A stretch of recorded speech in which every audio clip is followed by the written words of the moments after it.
বিনা তেলে কিভাবে মুচমুচে বেগুন ভাজা হয় সেটাই আজকে আপনাদের সঙ্গে শেয়ার করব। নমস্কার, কেমন আছেন সবাই?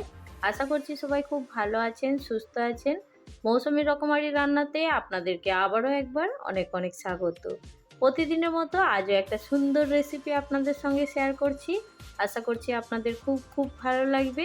আর যারা বেগুন ভাজা খেতে ভালোবাসেন কিন্তু তেলের ভয়ে খেতে পছন্দ করেন না, আজকে আপনাদের জন্য স্পেশাল এই রেসিপিটা। অবশ্যই সম্পূর্ণ ভিডিওটা দেখবেন, আপনাদের ভালো লাগবে। আর যদি কেউ আজকে আমার চ্যানেলে প্রথম ভিজিট করে থাকেন, আপনাদেরকে যদি এই রেসিপির কোনো অংশ ভালো লাগে, অবশ্যই কিন্তু আমার চ্যানেলটা সাবস্ক্রাইব করে আমার পাশে থাকার অনুরোধ রইল। চলুন তাহলে আজকে বেগুন ভাজাটা আমি কিভাবে বানাবো সেটাই আপনাদের সঙ্গে শেয়ার করব। তার জন্য নিয়ে নিয়েছি দেখুন একদম তাজা তাজা একটা বড় সাইজের বেগুন। এইখানে দেখুন বেগুনটা কতটা সুন্দর লাগছে। আর এখন কিন্তু শীতের সিজনে বাজারে গেলে সব থেকে বেশি নজর যায় বেগুনের ওপরে। আর বেগুন কিন্তু এখন খেতেও খুব সুস্বাদু হয়। এই শীতের বেগুন কিন্তু সত্যি অসম্ভব সুন্দর হয়। তো চলুন আমি বেগুনটা একটা বঁটিতে করে গোল গোল করে কেটে নিচ্ছি।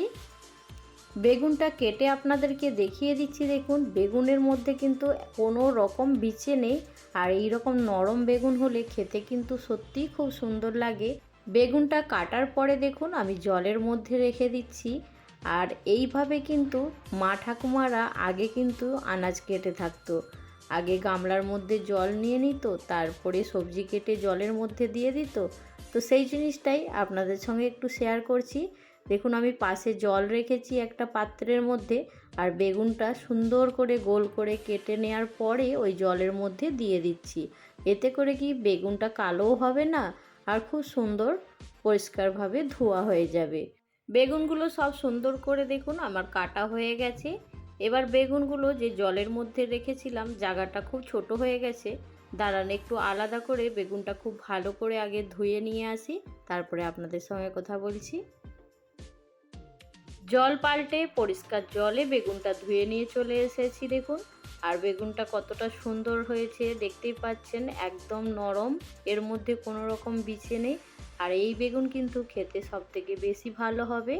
তো এইখানে দেখুন বেগুনের মধ্যে আমি পরিমাণ মতো নুন দিয়ে দিয়েছি। নুন দেওয়ার পরে খুব সামান্য পরিমাণে একটু চিনি দেব, তাহলে কিন্তু বেগুন ভাজাটা খেতে অসম্ভব সুন্দর লাগবে। আর আজকে আপনাদেরকে আমি দেখাবো বিনা তেলে কিভাবে বেগুন ভাজা একদম মুচমুচে হবে আর খেতে দুর্দান্ত স্বাদের হবে।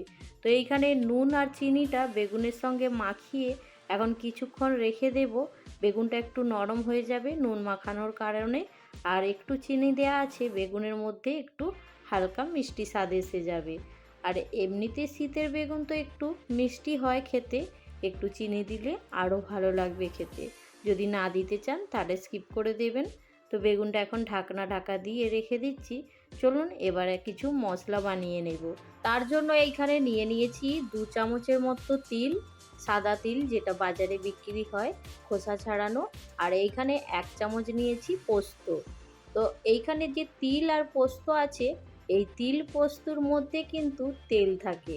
তো এই তেলেই কিন্তু বেগুনটা সুন্দরভাবে ভাজা হয়ে যাবে, অন্য রকম তেল ছাড়াই। আর এটা কিন্তু খুবই সুন্দর লাগে খেতে, অসম্ভব সুন্দর। আপনারা বাড়িতে একবার এইভাবে বানাবেন, সত্যিই ভালো লাগে খেতে। বিনা তেলে বেগুন ভাজা অসম্ভব সুন্দর হয়। তো আমি দেখুন এটা জল না দিয়ে কিন্তু সুন্দর করে পেস্ট করে নিয়েছি। তো এইভাবেই শুকনোভাবে এটা গুঁড়িয়ে নিতে হবে, এর মধ্যে কোনো রকম জল দেওয়া যাবে না। আরও যে মশলাগুলো লাগবে সেগুলো একটু দেখিয়ে দিই। এখানে দেখুন খুব সামান্য পরিমাণে দিয়েছি হলুদ গুঁড়ো। খুব বেশি কিন্তু হলুদ হয়ে গেলে তখন কিন্তু তাড়াতাড়ি কালো হয়ে যাবে। যেহেতু তেল দেওয়া নেই, এটা খুব কিন্তু আস্তে ভাজতে হবে। তো তার জন্য হলুদের পরিমাণটা একদম অল্প রাখবেন। আর খুব সামান্য পরিমাণে দেখুন একটু দিয়েছি আমি লাল লঙ্কার গুঁড়ো। আর এইখানে নিয়েছি 1 চামচ ভর্তি করে বেসন। আর তার সঙ্গে নিয়েছি 1 চামচ ভর্তি করে চালের গুঁড়ো। চালের গুঁড়োটার জন্য একটু মুচমুচে হবে। আর এইখানে দেখুন নিয়েছি আমি হাফ চামচের মতো অরিগ্যানো মশলা। অরিগ্যানো মশলাটা দিলে না বেগুন ভাজার মধ্যে একটা সুন্দর গন্ধ আসবে। সেই জন্য দিয়েছি। যদি না থাকে অপশনাল, দিতে হবে না, এমনিতেও ভালো লাগবে।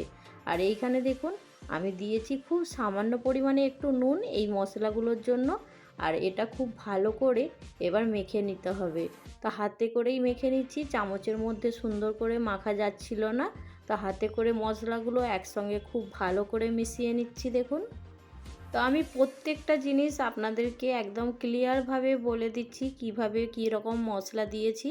সেই জন্য হয়তো ভিডিওটা একটু বড় হয়ে যাবে, আপনাদের মনে হবে একটু বেশি বকবক করে ফেলছি, তো সেটা ক্ষমার দৃষ্টিতে দেখবেন। তো এইখানে দেখুন বেগুনগুলো আমি ঢাকনা খুলে দেখলাম সুন্দর নরম হয়ে গেছে বেগুনগুলো, নুন মাখানো ছিল বলে। তো এবার মশলার মধ্যে বেগুনগুলো এক এক করে দিয়ে দেব। তো এইখানে মশলার মধ্যে দেওয়ার পরে হালকা হাতে বেগুনগুলোর ওপরে শুকনো মশলা খুব ভালো করে একটু দেখুন এইভাবে ছিটিয়ে ছিটিয়ে খুব ভালো করে লাগিয়ে নিচ্ছি।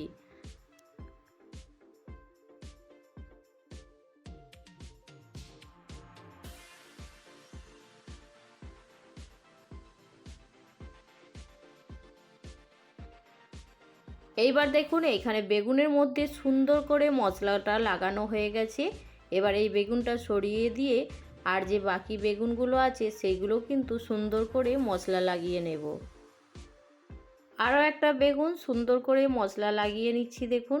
আর এইখানে এইভাবেই কিন্তু মশলাটা লাগিয়ে নিতে হবে, যেইভাবে আমি লাগিয়ে নিচ্ছি। আর সুন্দর করে মশলাটা একদম কোট হয়ে গেছে। এবার এইভাবেই দেখুন সব বেগুনগুলো আমি মশলা লাগিয়ে একদম রেডি করে নিয়েছি। তো এবার গ্যাস অন করে একটা কড়া গরম করে নিয়েছি। এবার কড়াটা গরম করার পরে গ্যাসের ফ্লেমটা একদম লো ফ্লেম করে দিয়েছি। তো এইখানে তেল নেই, সেই জন্য কিন্তু গ্যাসের ফ্লেমটা একদম লো ফ্লেমে রাখতে হবে। আর এখানে দেখে নিলাম কড়াটা একটু সুন্দরভাবে গরম হয়ে গেছে। তো এবার এক এক করে বেগুন আমি এই কড়ার মধ্যে দিয়ে দেব। আপনারা কিন্তু দেখতেই পেয়েছেন কড়ার মধ্যে এক ফোঁটাও কিন্তু আমি তেল দিইনি, তাতেও কিন্তু সুন্দর মুচমুচে বেগুন ভাজা হবে। তো অবশ্যই কিন্তু তিল আর পোস্তটা দেবেন, সেই জন্য কিন্তু তেল দেওয়ার কোনো রকম প্রয়োজন হবে না, কিন্তু খেতে দুর্দান্ত স্বাদের বেগুন ভাজা হবে। আপনারা একবার হলেও এইভাবে বানিয়ে দেখবেন, অসম্ভব খেতে সুন্দর হয়।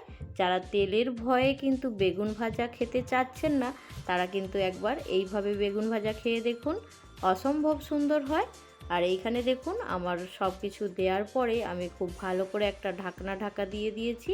আর কিছুক্ষণ ঢাকনা ঢাকা দেওয়ার পরে আবার ঢাকনাটা খুলে আপনাদেরকে দেখিয়ে দিচ্ছি বেগুনটা সুন্দরভাবে কিন্তু ভাজা হয়ে গেছে। একটা সাইড দেখুন সুন্দর ভাজা হয়েছে, দেখতেই পাচ্ছেন। তো এইভাবে বাকি বেগুনগুলো আস্তে আস্তে আমি উল্টে দেব। এইখানে দেখুন আমি বেগুনগুলো এক এক করে কিন্তু উল্টে দিচ্ছি। আর উল্টে দেওয়ার পরে বেগুনের কালারগুলো দেখতে পেয়েছেন একদম ভাজার মতো সুন্দর লাল লাল হয়ে যাচ্ছে। তো দেখুন কড়ার মধ্যে না তেল থাকা সত্ত্বেও কিন্তু বেগুনটা কত সুন্দর ভাজা হয়ে যাচ্ছে। তো আপনারা আবারও বলছি একবার এইভাবে বানিয়ে দেখতে পারেন, আপনাদের ভীষণ ভালো লাগবে। আর তেলের ভয়ে বেগুন খেতে ভয় লাগবে না, বেগুন ভাজা কিন্তু খুব সহজেই এবার খেতে পারবেন। আবারও ঢাকনা ঢাকা দিয়ে কিছুক্ষণ রেখে দেব।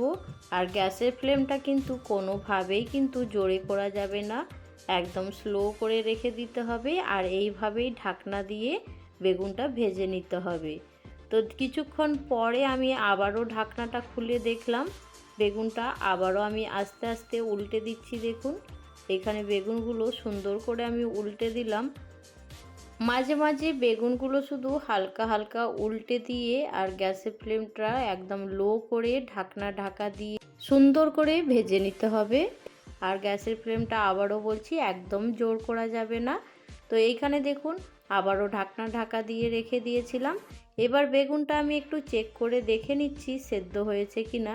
আপনারা নিজের চোখে দেখুন বেগুনটা কত সুন্দরভাবে সেদ্ধ হয়ে গেছে। আর বেগুনটা দেখে মনে হচ্ছে এর মধ্যে কোনো রকম তেল দেয়া নেই।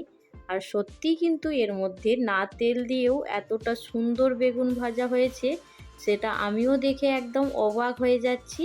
তো আপনারা অবশ্যই বাড়িতে এইভাবে একবার বানিয়ে দেখুন, অসম্ভব সুন্দর লাগবে খেতে। আর একদম মুচমুচে বেগুন ভাজা গরম গরম ভাতের সঙ্গে কিন্তু একদম জমে যাবে। তো এইখানে দেখুন বেগুনগুলো আমি এবার সুন্দর করে তুলে নিচ্ছি প্লেটের মধ্যে, আর আপনাদেরকে দেখিয়ে দিচ্ছি বেগুনটা সামনে থেকে কতটা সুন্দর লাগছে দেখতে। দুপুরে কিংবা রাত্রে গরম গরম ভাতের সঙ্গে কিংবা রুটির সঙ্গে একদম কিন্তু জমে যাবে এই বিনা তেলে বেগুন ভাজার রেসিপি। আপনাদের কেমন লাগলো অবশ্যই কিন্তু জানাতে ভুলবেন না। আর যদি ভালো লাগে আবারও একবার বলছি, অবশ্যই কিন্তু আমার চ্যানেলটা সাবস্ক্রাইব করে আমার পাশে থাকার অনুরোধ রইল। এইখানে কিন্তু একা এগিয়ে যাওয়া কোনো মতেই সম্ভব নয়। আপনারা যদি পাশে থাকেন তাহলে সত্যি আমি এগিয়ে যেতে পারবো। তো সেই জন্য আপনাদেরকে বলছি অবশ্যই আমার পাশে থাকবেন। বেগুনগুলো সুন্দর করে যেমন ভাজা করে নিয়েছি, এবার বেগুনটা একটু সাজিয়ে গুছিয়ে নিই। তো এইখানে দেখুন প্লেটের মধ্যে বেগুনগুলো একটু সাজিয়ে নিয়েছি, আর ওপর থেকে একটু ধনেপাতা দিয়ে দিচ্ছি। আপনাদের আজকের এই বেগুন ভাজার রেসিপি কেমন লাগলো জানাতে ভুলবেন না। আর যদি ভালো লাগে একটা লাইক দিয়ে দেবেন। এই রকমই সুন্দর সুন্দর রেসিপি নিয়ে খুব তাড়াতাড়ি আপনাদের সঙ্গে আরও একটা ভিডিওতে দেখা হবে খুব তাড়াতাড়ি। সবাই ভালো থাকবেন, সুস্থ থাকবেন, বাই।